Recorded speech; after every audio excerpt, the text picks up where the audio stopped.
Give him a phone call. I could do that. Ooh, I gotta check this one out. This one looks good. This one looks good. All right. Hello, everyone. Welcome to 38 at 38. My name is Aaron Bolton, and I have had, in my 38 years of life, I have had 38 jobs.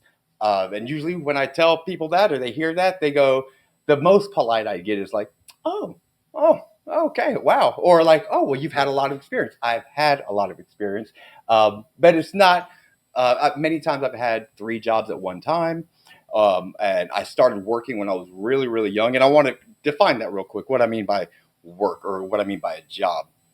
I'm defining a job as something that you do, that you have customers. Your customers aren't your parents. Your customers aren't your family, your close friends. Only there you have customers who rely on you and for a elongated time, where it's not just, oh, well, thank you for buying my muffins today. Have a nice day. Unless I was very successful selling muffins. I mean, a muffin salesman. Right, a muffin salesman. Hey, boy, do I got a muffin for you today? Baker? That might just be a baker. I think that's just a baker. No, there needs to be a guy who goes to every baker. Hey, are you having trouble getting your product to the right people? No. But do you know the Muffin Man? Do you know the Isn't that Muffin what Man? the Muffin? I think that's what the Muffin Man I'm is. pretty sure I got a contract with the Muffin Drury Man. Lane. Yeah, right. It's you go four gumdrops. 4 gumdrops down. Yep. Can't miss it. Okay. So, Callen, I'm so ridiculous. I've said me, I've talked about the podcast, and you, my very, very first guest, and I'm very, very happy. Look, even producer Phil, he was like, yeah, waiting to send this through. Callen, he's the director of product management at Sophos. I've known Callen for years and years from another company, shall not be named, that we used to work together at. And I'm really excited. I really am excited about you being my first guest. There were some fun banter right before we recorded, just talking about, we can't name the company yet, but that's okay. Maybe, who knows? Maybe come back in like 7 months. Maybe a post-credit scene. Ooh. Okay. Awesome. So, Callen, I got to start off. I got to ask you, bud. How long have you been at Sophos now? 10 months. 10 months. So, I'm working on catching you. I think when you had said the 38 jobs, I think it was actually 36 when we chatted the first time about it. But so you've done well, continuing on that strive to get 50 by 50. But you were the only person, and I felt actually a little bit ashamed of the fact that you were the only person I've ever met that would had more jobs than me. Like, I was in the high 20s. Nice. When we were at the company that shall not be named, Voldemar. So it was really neat to actually have someone that had been as successful or unsuccessful, whatever, however you want to put it. It's success. So it's both.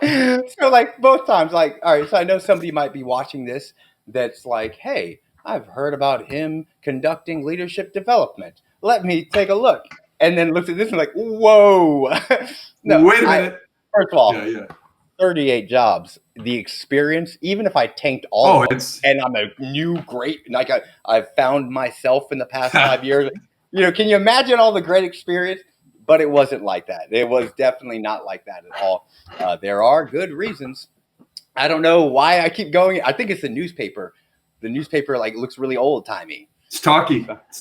Very talky. Extra. All right. So you've had how many jobs? 20. Well, now I'm actually at 30 because 30 at 38. So that's right. I'm only 10 months at Sophos, and actually, if you count interdepartmental changes, I'm at 36. But because remember, at that company, I had like 6 jobs. That's there. Right. So that's right. I don't count those. If I do count those, and I don't think you do either. No. It's got to be. We can't count those because then I can't get triple digit. That's a beautiful logo. Look, Like you don't want to change that logo. look, I can't be like 108 at 108. Right. Yeah, that's just redonkulous. So So in the last year, I've actually ended up with two more because I jumped to a startup. I was the longest unpaid employee of that startup called Nice. Factor, advisor, but not a paid advisor. And then I finally made the jump because we were going to raise or we were going to sell. We chose to sell. So I worked there for 4 months and basically just took us through the acquisition. Nice. And tried to talk my way out of going with, but that was an interesting tale too. Nice. But then ended up at Sophos, enjoying it. It's a good company. It's a second Thoma Bravo company, which is kind of neat. To say that, like, you can't even say like I ended up at Sophos. Like that's a great company, you know? Yeah. Yeah. No, it was. It's rare for a startup to find someone that aligns from a vision and a mission. You know, normally when a founder sells, especially early stage, they're sacrificing a lot of their vision. And when you sacrifice your vision, I mean, founders aren't like normal people, right? They care about the money. They're doing it. They're taking on incredible amounts of risk and sheer tear in order to hopefully have a life that many people will never experience. But normally when you sell out, you sell out. And what was cool about the Sophos opportunity is we got, you know, a good valuation, a great valuation, and we got to continue on that journey. And so we just end up at Sophos. It was a good match.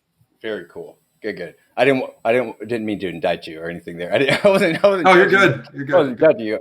But yeah. So all right. So you have come prepared today. Oh, and just to lay it all out for everyone to know, I guess this is like where this is episode 1, right? So I gotta lay the rules out. A little bit of rules. As if I shouldn't be doing that for the rest of the episodes.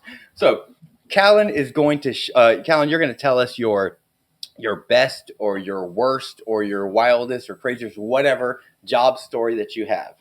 You're going to do that. And then afterwards, after we banter, and after we talk about it, then you will reveal to me the job that I've had that you want me to speak about. I don't know. I don't know what it is. I have no idea, but I'm excited. I don't either. Right.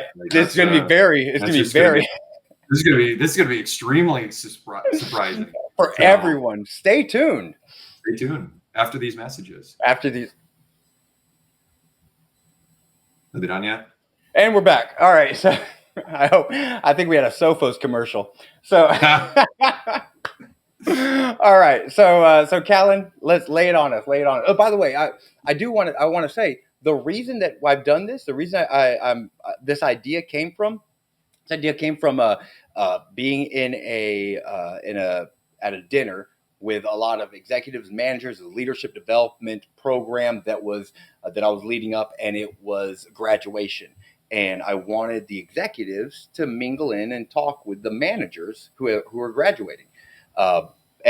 And obviously what happened was it didn't really happen. You know, the executives kind of talking to the executive managers. No shade being thrown. It's just that's familiarity. Fine.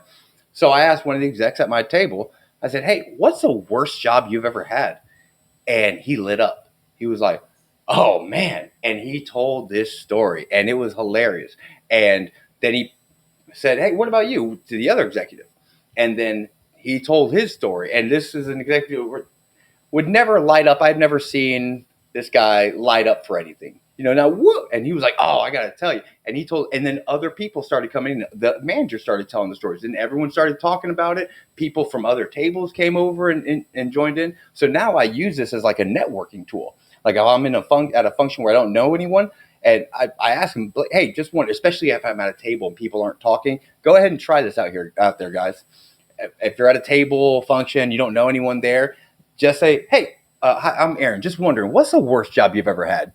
Worst job. Everyone has a worst job. Everyone loves talking about and hearing about, you know, the worst job of others. So if you want to share your worst job or your best job story, sometimes your best job story is your worst job, but let's go for it. Callen. Am I allowed to say, hi, I'm Callen, or do I have to say, hi, I'm Aaron? Because that changes the dynamic of that icebreaker at the event. True. So you can say, hi, and then look at their name tag. Yeah. That'll work. For a long time, and then get their name wrong. What if we have those name tags that we had, that you and I had, that we got from that other website that changes constantly? That would be great. And then you just change it. Scrolling. I found that the other day. The app is discontinued. You can't find that thing anywhere. It is, but you can plug it in and still do it. Oh, I didn't know that. Awesome. Yeah. We'll have to follow up on that. All right, let's hear it, Callen. All right, so it's funny. Like I was sat down and in over the course of the years, I've had some bad jobs. I've had some fun jobs. Like the mattress. I mean, everybody always loves me talking about being a mattress salesman, right? Sell mattresses to Hulk Hogan, sell to other local and normal celebrities, and including one where, and I was so close to this one, which was there's a local celebrity that I delivered to. His only could be described as probably Mistress House, and you know who he is. He's a newscaster that used to be on Channel 10.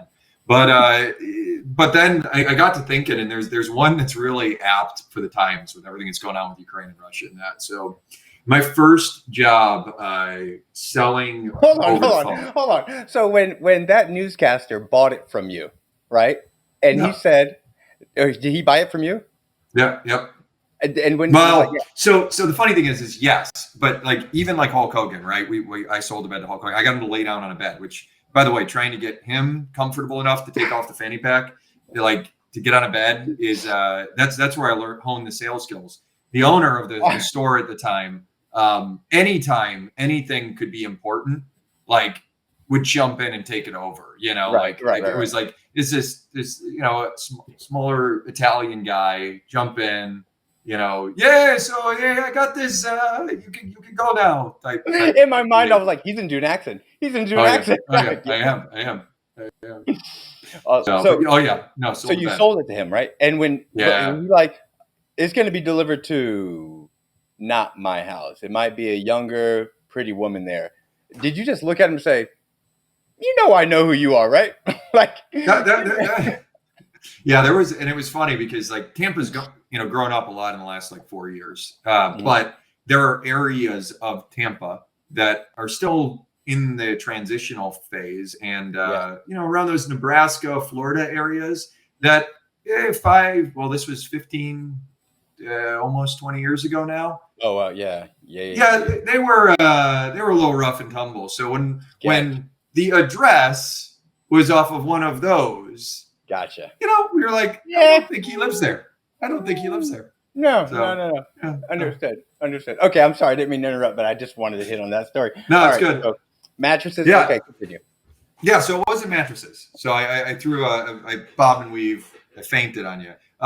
So the first job I ever did that was that led to one of our battles, one of our first battles interaction with each other in our cold call-a-thon. Yes. Was selling printed circuits in the gray market. We were essentially gangsters for obsolete electrical components. So anything on a printed circuit board. I like that. You were blurry and then you fixed it. Autofocus. Yeah, it should be autofocus, right? Autofocus should work. I shouldn't have to do a manual focus. I mean, the reason that we have jobs, the industry that we won't talk about, exists because we can say the industry. Yeah. Male break dancing. That is true. Right. The male and female, but because technology doesn't always work. So this is good. You and I are professionals because it did that. That's right. So and because printed circuits fail. So what's really neat, and most people don't know about everything that goes into their computer and everything else. The Stinger missile was actually what made me think of this. We're sending all these Stinger missiles and these Javelin missiles, and they're talking about it being 2 to 4 years before they can get production up because the components that go into the missile's guidance system and everything, were obsoleted in 2003.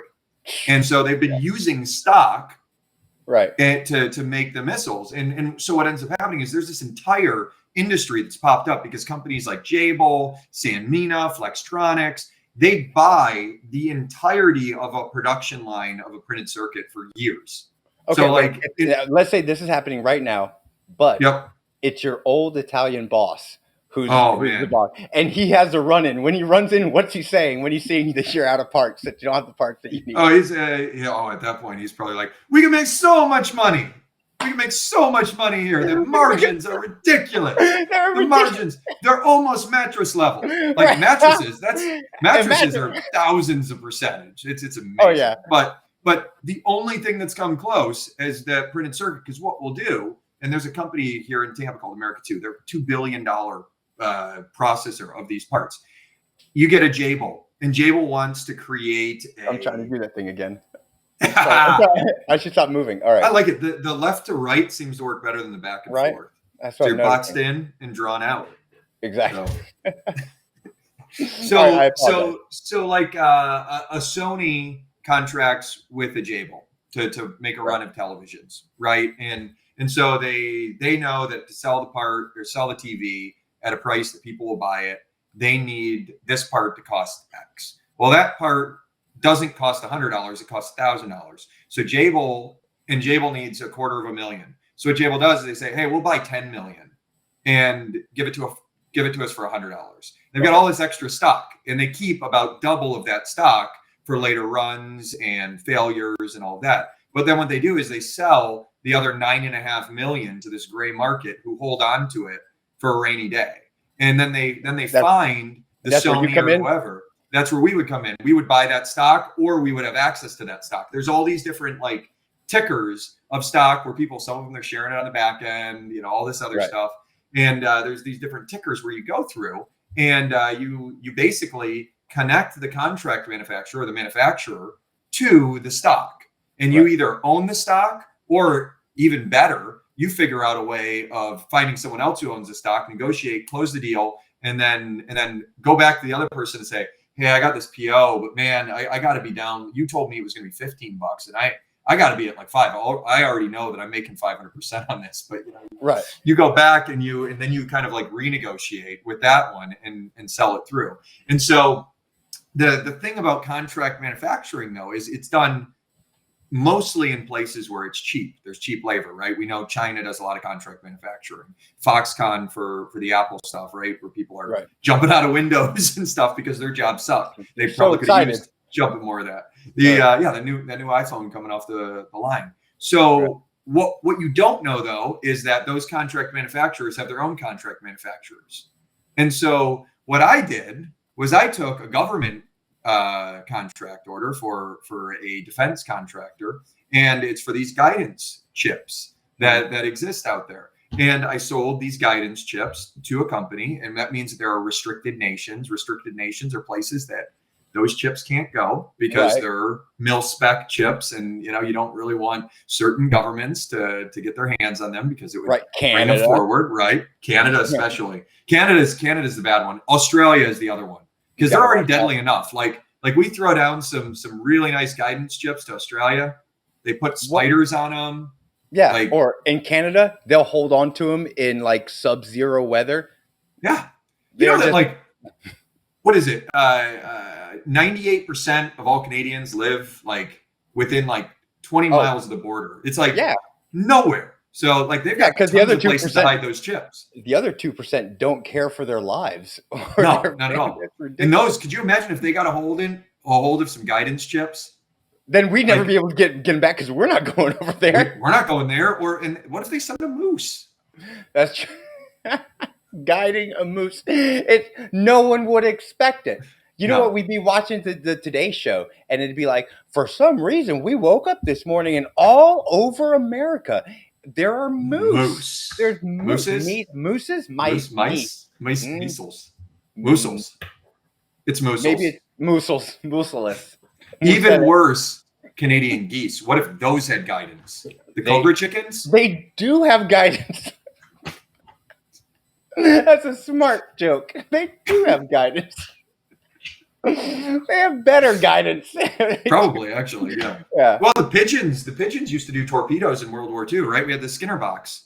The Skinner box was guiding torpedoes and missiles in World War II. So, the Skinner box was that was his whole thing, to try and figure out. I mean, come on, do we actually do any type of research to better humankind? No, it's to kill people better. So, and speaking of killing people, and then things happen. It's like, we can use that. From all this other stuff, can we make money? That's what it is. If a pigeon can use that, the toddler can. We can put him to work. We can put him to work. It's not like let's sell a toddler a toy. We can put him to work. We can Work and maybe that work is that. You know what? in That's a so funny. Skinner box. In a Skinner, dude. What's funny is bringing it to today. That's still the mindset of toy companies. We're like, hey, we're going to put that kid to work on those toys, playing on those toys. Oh, make sure you can break them. Make sure you can break them, and then another customer. Exactly. And so this customer was an approved vendor for DoD, right? They're okay. Contract manufacturer. They use them. They use these guidance chips for certain things that I still don't think I'm allowed to talk about, and I don't want what happened next to happen again, so I'm not going to talk about it. But what ended up happening is I was watching the tracking on this thing, and it was supposed to go to a country that was okay. It did not go to a country that was okay. It went to a country called Belarus. And I don't know if you've heard of Belarus, but Belarus is this nation that lives right next door to another nation called Russia. Yeah, and but Belarus is so small. Yeah, Belarus is so small. It's basically a satellite state for Russia. Exactly. And so there are contract manufacturers there because it's really cheap. They're not allowed to do DoD type work. So intercepted in between the country that it went to and Belarus, the State Department had caught that. And I was working for this company for about 4 months at that point. This was my biggest deal ever. You know, this was like a $60K margin deal. It's gigantic. It's going to lead to more stuff. I get tapped on the shoulder like, hey, there are some people at the door that want to talk to you. I'm like banging out 88, 90 calls a day. Like they never take you off the phone, right? Right. Playing pool. We had 2 pool tables. You got 15 minutes every 4 hours. We play pool, you know, eat some cottage cheese real quick. So someone's at the door, knocking at the door to talk to you? And they were from the State Department. They wanted to know why my name was on a bill of lading for missile guidance chips or chips that could be used for missile guidance going to Belarus. What? And so I spent the next couple hours in the boardroom that's all glass, like all boardrooms are, with them questioning me, trying to figure out if I was in on this, if I knew this. And like, you know, I mean, like I'm 20, I'm in my early 20s or mid 20s at that point. You know, it's no college education.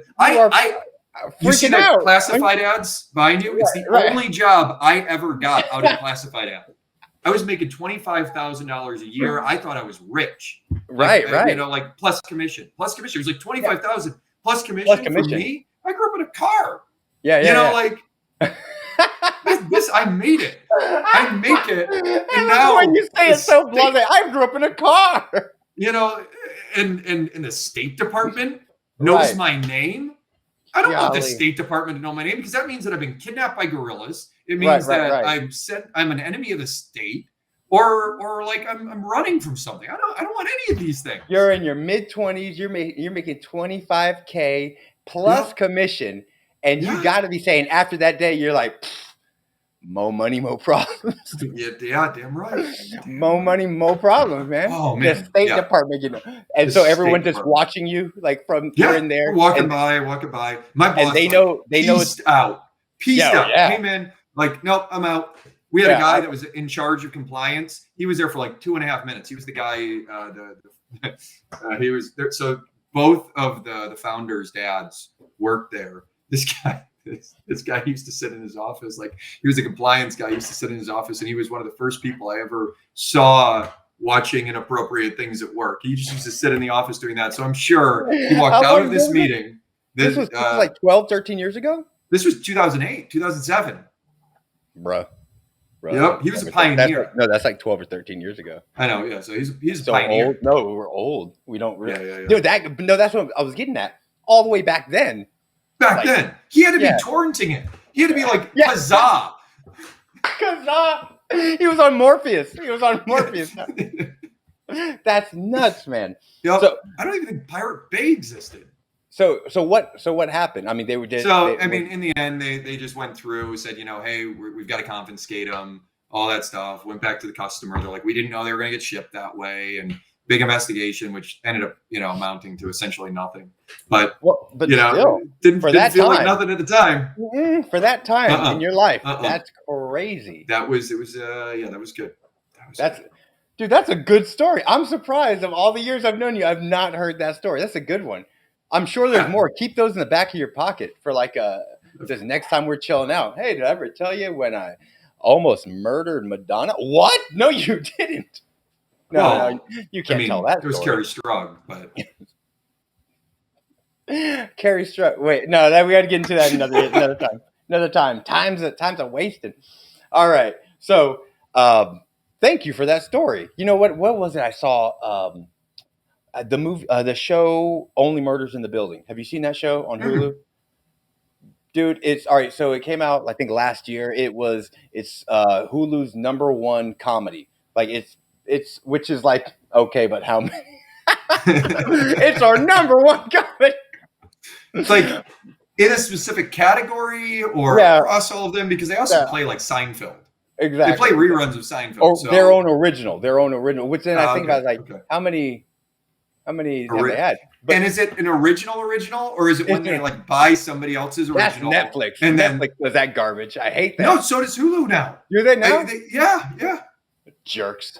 Get it together. Come on. So no, it was Only Murders in the Building. It's Steve Martin, Martin Short. Oh yeah, I've seen the things for that. Is it good? Okay.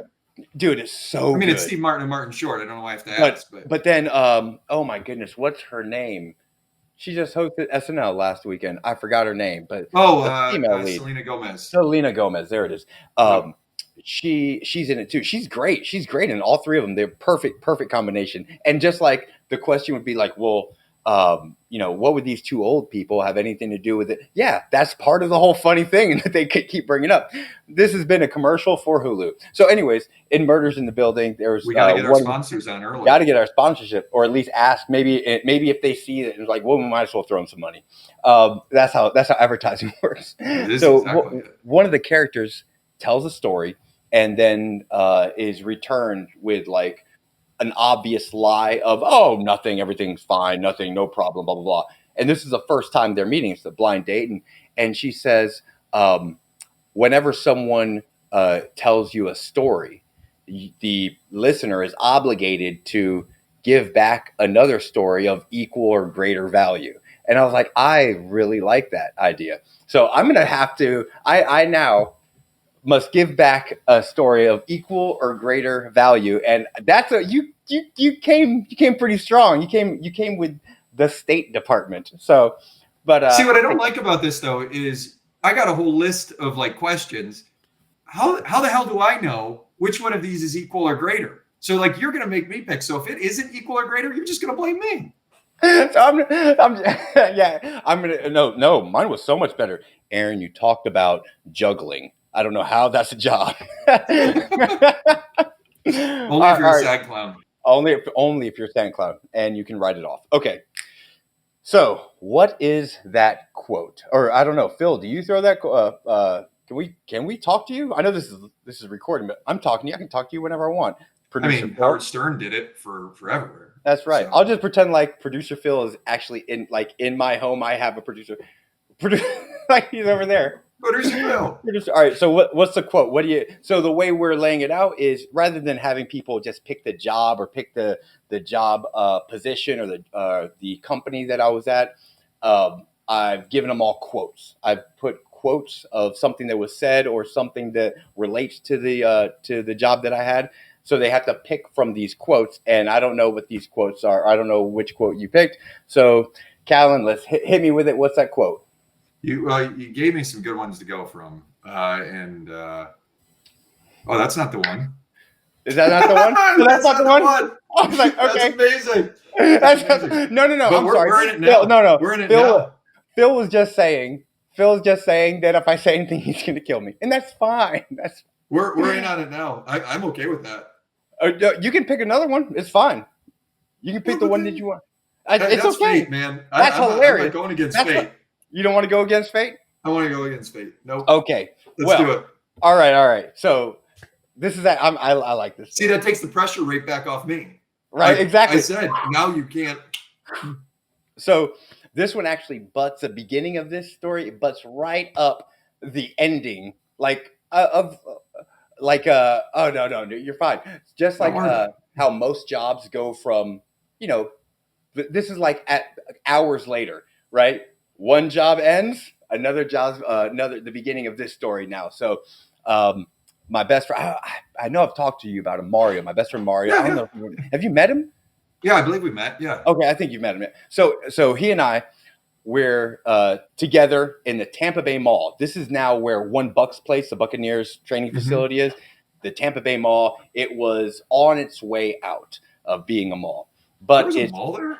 Yeah, Tampa Bay Mall. I didn't know that. Yeah. Yeah, and for years and years. So I lived near the Tampa Bay Mall. Mario did not, but he was driving me back home, and he said, let's stop by the mall and we'll put in some applications, grab some applications, fill them out. So we go to the mall, walking around, and as we're walking towards this company, this store, we pass someone walking with a lady, and we stop and we look at each other, and Mario goes, "Hey, that guy looks famous, like familiar." And I turned back around and said, "Yeah, that's Derek Jeter." And he's like, "That is Derek Jeter." And we're 16 years old. So this is going back. We're 16 years old. This is 1999, I think. I'm pretty sure. So Derek Jeter. So we're in Tampa Bay Mall. We're like, "No, it's not." "Yes, it is." He goes, "Jeter!" Like screams. But there's no one in this mall because it's about to die anyways. Check this out. Left to right. Oh. Magic. So we're like, let's go find him. So we walk down. It's the second floor. We walk down. We can't find him. I come back around and I see him walk into. There's these stores that they used to have with books in them called bookstores. I'm not sure if people are familiar, but he walked into I think it was a Borders. I've heard tell of these stores of book. So I walk in and he's at like the magazines with this lady and he's talking to her. And before it registers in my mind, it's not a good conversation.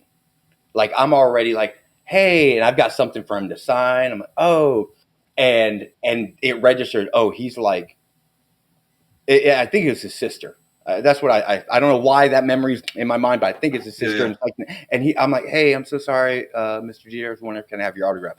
"Yeah, not a problem, kid."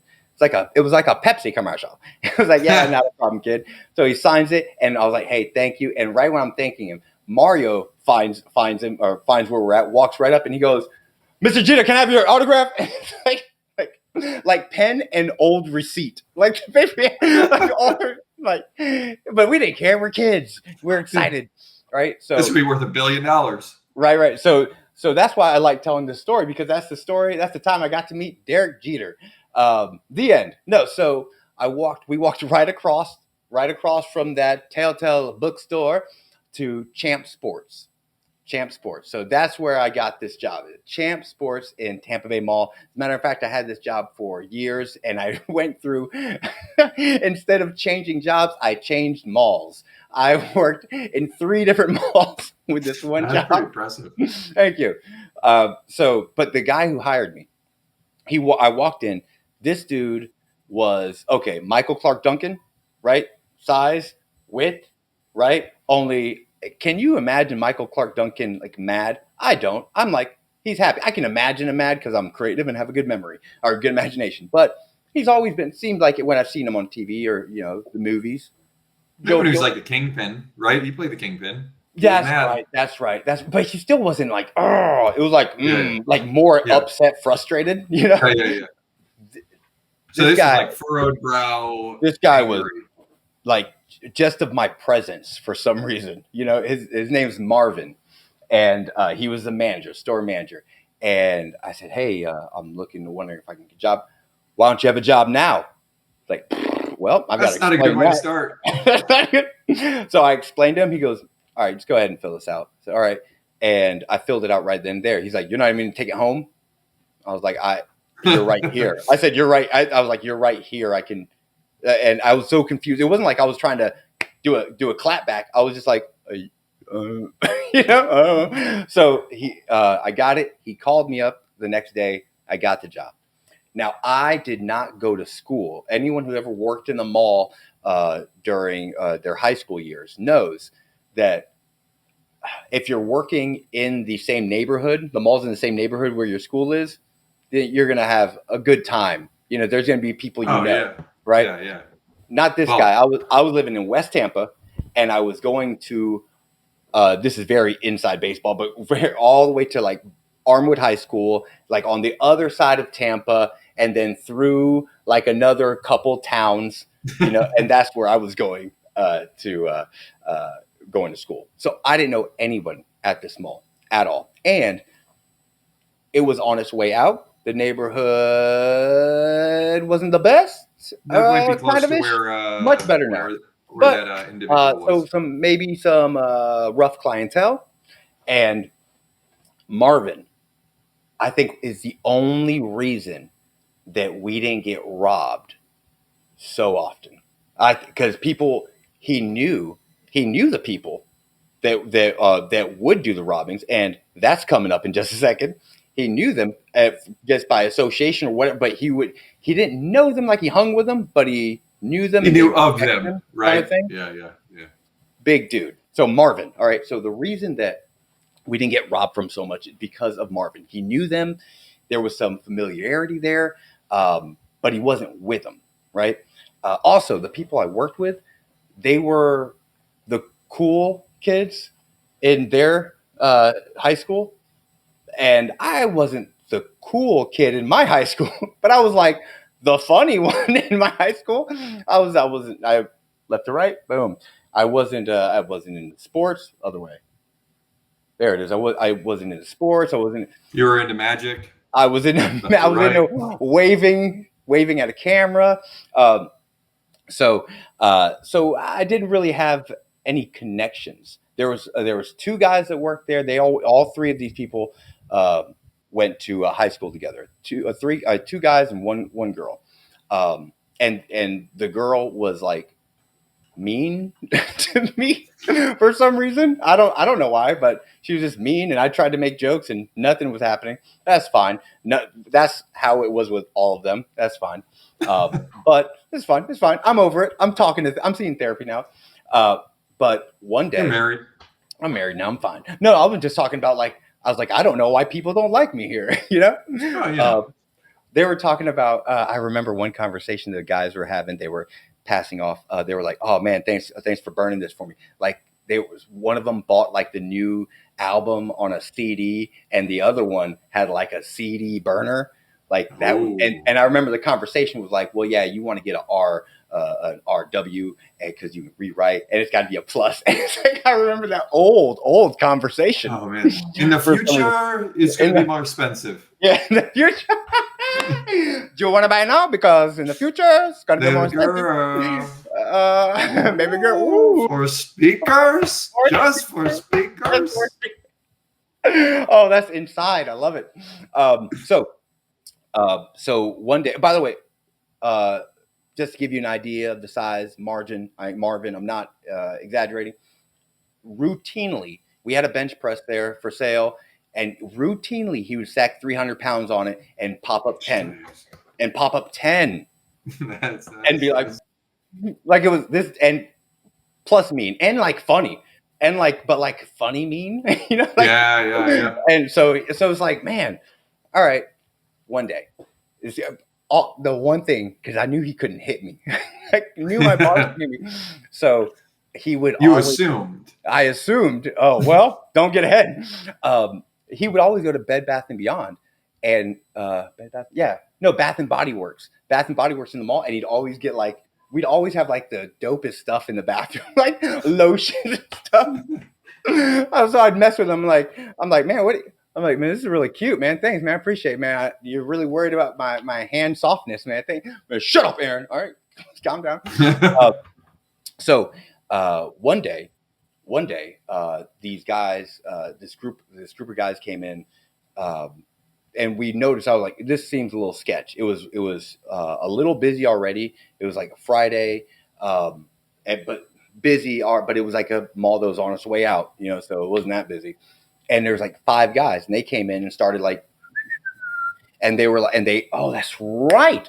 Guy came in and he was like, is Marvin here? I was like, oh no, Marvin's not here. Marvin wasn't working that day. No, I don't know. I can't remember if he wasn't working or whatnot, but I know he wasn't there. He's at Bed Bath & Body Works or probably, but I hadn't seen him. And he said, okay. He's all right. And they left. Then Marvin showed up. Marvin showed up. I guess that guy thought, and I don't know why. Maybe I don't know if he just had day off and he just showed up. But either way, Marvin was now there, and he was in the back. And this was only about 10, 15 minutes later.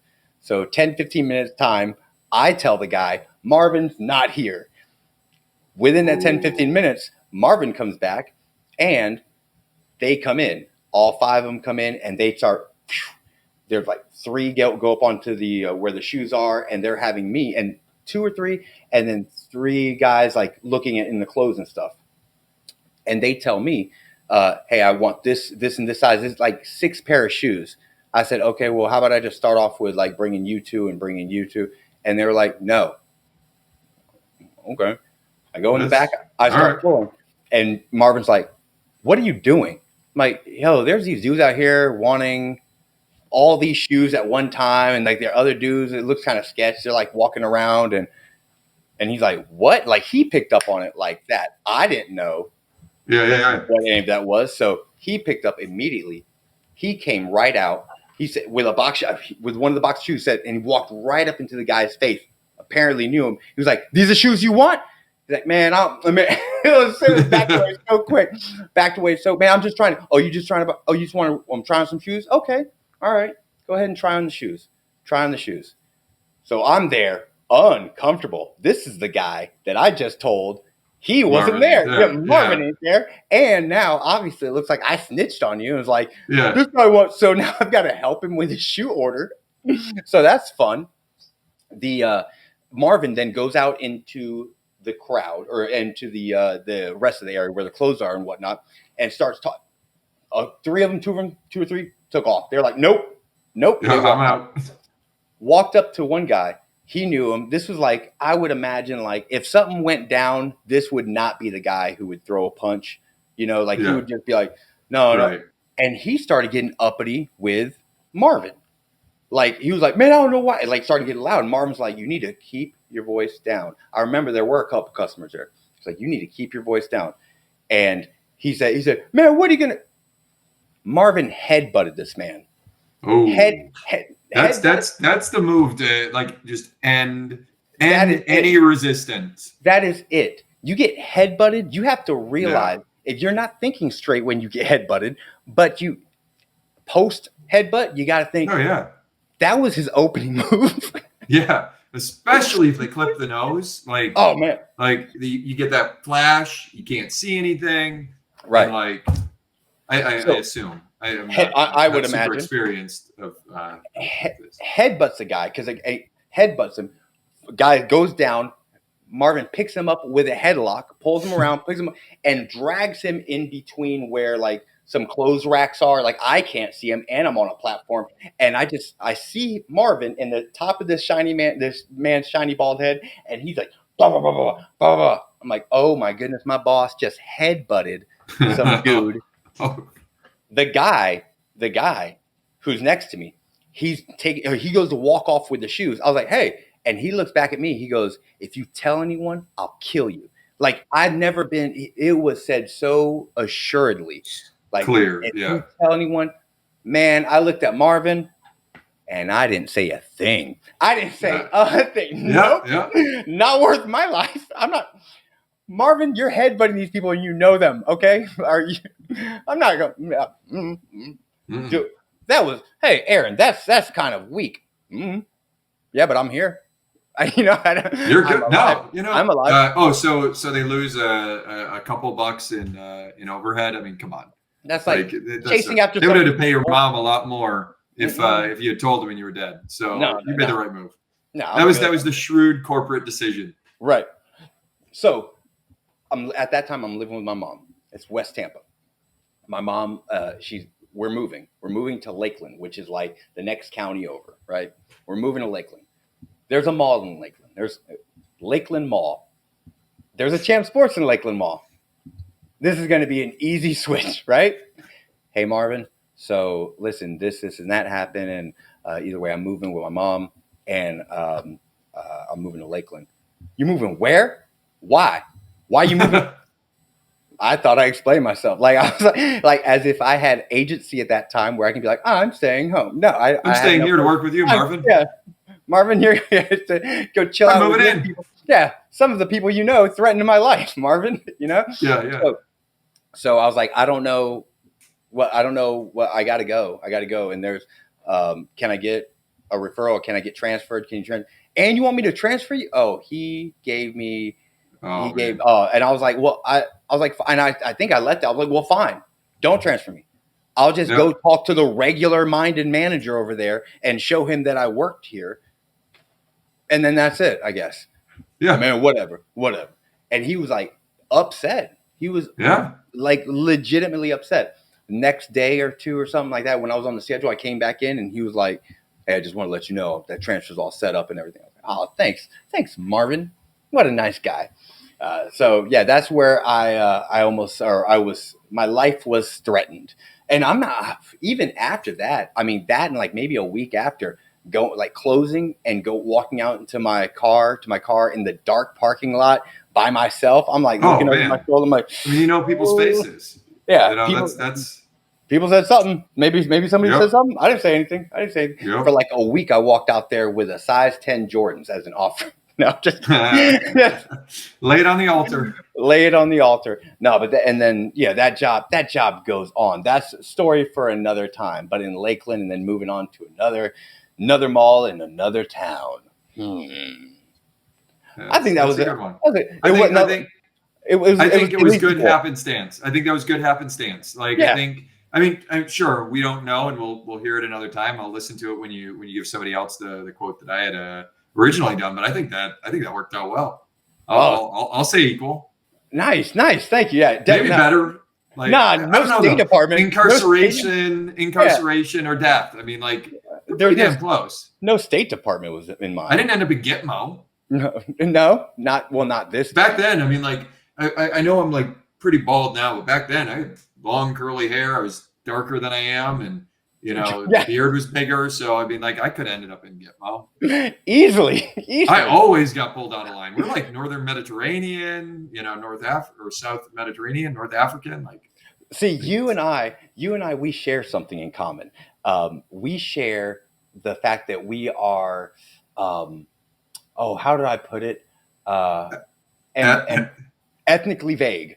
That's exactly what I was about to say. That's how you say ethnically vague. So I can be anywhere from geographically. I've been asked if I'm anywhere from Greece in the Mediterranean to India, Greece to India, and anywhere in every country in between, and anywhere in the Caribbean, Caribbean. It's funny, but no one's ever asked me, "Are you Nordic?" Yeah, that's. I have not gotten the Nordic one. That makes me feel sad. Yeah, we'll never get Nordic. What do you usually get? Do you usually get a if someone's like, "Hey, are you blah blah blah"? Middle Eastern is the most, and then that follows with then it's the Greek, Italian, Mediterranean piece. But Middle Eastern is normally it's always fun, especially working some of those more sales clerk type jobs. People come up and they just start talking to you in another language. I wish I had the Babelfish, because I don't understand. I remember going into a Subway one time, and the lady got visibly frustrated because she thought that I was screwing with her, because she was so convinced that I understood the language, and I was just forcing her to speak in English. And Amy's like, that woman hated you. She hated you by the time that was done. So that's She's like, you forget where you come from? that was basically it. I used to get, we've got tarpon here, and I would go and Greek. My family's, Maltese, and they used to treat me very, very nicely when they thought I was Greek. And then the moment that I'd be like, yeah, no, we're Mediterranean, we're like the Greeks, and I think the Greeks owned I owned Malta at one time. It's like, no, you are not the good boy. It's wow, that's an about face. That's right. You told me about that before. Malta, yeah. They did not like Malta. They did not like Malta. I don't know if it was the Knights of Malta, whatever they did on their way over to the Crusades. I haven't looked into it that deeply. But you are not me. Good boy. I'm a representative. You are not the good boy. Yeah, I didn't know I was talking to a dignitary from someone from the state. That's it. The State Department. It all comes back together. It all comes back together. Callen, thank you so much for sharing your story, dude. That was so much fun. It really was. I got to ask the one question. Now I got to take it back um, to your story. Did you learn anything from that experience? Like, did you learn, like, not like that you're like, you can always anchor back. So like the anchor point, right? Is there something that's Yeah. like, oh, well, yeah, I learned it from there. What would you learn? Yeah, I'd say there were a couple takeaways. The first is don't F with the government, but Right, no, right. I'm just kidding. Because no, really, it is. There are certain roles that we take on that have greater risk and reward, and you Right. can't be afraid, and you can't think that you can control everything in it. Right? I'm a sales rep on a phone, closing deals, making things go. Like I had no control once those Right. parts left. I shipped them to a specific place that shows up at my door. I could have been upset. I could have been scared. And going through it, I just learned that like I'm gonna have to keep taking the risks. And it was just one more thing on the way that you said like more money, more problems. It's the risk is often commensurate with growth. Right. And so that's kind of that secondary takeaway. It's like I have to put the risk out there in order to grow. And so I think it was a good lesson to learn. And also I learned that I can hold my own in a room with some dignitaries. So Yeah. Right. Gun and a badge, I make it through. Yeah, that's pretty cool. That's pretty cool. Yeah. I mean, I would never. I think about that. I don't know why, but often I think about if I was being interrogated, how would I do? I think I might have thought that today, like earlier, just like how would I do if I was being interrogated? That's what I was thinking about today, and for some reason, the side thing, stupid thought. Here's an Aaron stupid thought. So like in the TV dramas, you're interrogated, you're left there for like hours and hours. Right? Yeah, right. Right. And I think that's true for like I've seen It can be. somewhere. Yeah. And then I always see them like they're like on the chair or like just if what's coming, like I would go curl up in the corner on the floor like just huddle. No, I'd take a nap. Not in the face. I would just go to. Sometimes you're handcuffed or you go do that and you're non-compliant. They'll If I'm sleeping, I'm non-compliant. Yeah. I wake up. I'm in a cell. What happened? Took a nap. You napped are yourself ethnically vague. You do not have the right to that. That's right. I napped right through my conviction. Yeah. What happened? I napped myself into guilty. Awesome. Callen, now you have to ask me, hey, is there anything you learned from her? You got to ask me. Yeah, so let's see. How do I put this? Okay. What enlightenment did you gather from having your life threatened? Okay, so all right, that's not okay. I do have two things then at this point because I didn't think you were going to ask me about my life being threatened, but yeah. So life being threatened, that nothing is worth like nothing is nothing. Lesson. Nothing's worth like what $129 pair of shoes. What am I? Hey, that isn't 1990s money though. Yeah, so that's like $600 now. At least $600. Right? I think you're worth $600 though. I think. Well, no, I mean, it's not. Yeah, I don't think my life is my life is less than $600. Right? So much more. I'm not gonna allow bad things to happen. Well, isn't allowing something bad to happen just the same as you doing it? So no. It is not. It is. And also, no way. And also, I was 16 years old. I was 16. I was a child. So what do I know? But the thing that I really did learn that has gotten me into some trouble, but I think for the better is not to cower from authority. Like when when someone's being authoritative, not authority. When someone's being authoritative, almost to a bullying. And I learned that not just from when I was leaving, how Marvin was acting, but throughout the whole time, I worked for Marvin, like about 6-7 months. I worked for Champ Sports for a year and a half throughout high school, but 6-7 months. I mean, I found out he liked me. He actually did. Yeah. He was upset when you left. He's and he was. He put me through it, but I think it was more like a test. Like he was testing, I don't know. He was testing me. He was trying to, it was just him being him. But how it worked out was, it worked out for me. I learned that, some people might cower like, oh, what's something, maybe especially somebody of that size and stature, he's going to punch me. or he's going to get mad and yell. And I took it as, he can't. I'm at work, and if he does, then I'm going to get a payday. So I ended up standing up. That shows something else we have in common. That is only the thought of someone who has come from an economically repressed background. Yes, 100%. Like I'm gonna win the lotto because my boss punched me. That's like those are the dreams that we would have sitting on the bus for you going like 3 towns away to high school. And I've got like in the back of a Toyota Corolla trying to go to sleep.